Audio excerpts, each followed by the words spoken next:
আমাৰ ডিগবৈবাসী আৰু অসমবাসীক দুৰ্গা পূজাৰ শ্ৰদ্ধাৰ নমস্কাৰ জনাইছোঁ। প্ৰত্যেক বছৰ মই পূজাৰ শুভেচ্ছা বুলি কওঁ, এবাৰ শুভেচ্ছা কোনো কথাই নহয়, কাৰণ দুৰ্গা মাক আমি অকণমান বেয়া পাইছোঁ।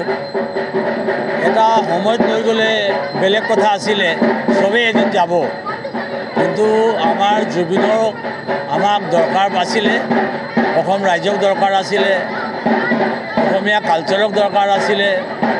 কিন্তু দুৰ্গা মা যদি চেষ্টা কৰিলে সময়ত বা সিহঁতৰ ইচ্ছা থাকিলে আজি আমাৰ জুবিন আমাৰ মাজত থাকিলে হয়। সেইকাৰণে আমি দুৰ্গা মাৰ লগত মাতিছোঁ।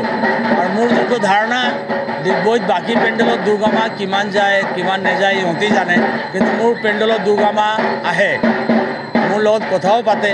দুৰ্গা মাৰ লগত কাজিয়া কৰোঁ মই, কি আপুনি আমাৰ জুবিনক লৈ কিনে আপুনি ভাল কৰা নাই।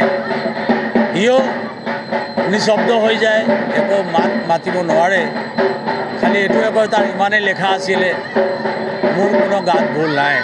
কিন্তু মই এজন অসমবাসী হিচাপত মই দুৰ্গা মাক সেইটো দুখী বুলি ভাবোঁ, কি দুৰ্গা মাই আমাৰ জুবিনক লৈ কিনে ভাল কৰা নাই।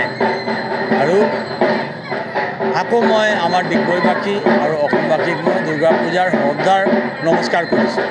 ধন্যবাদ। জয় জগন্নাথ।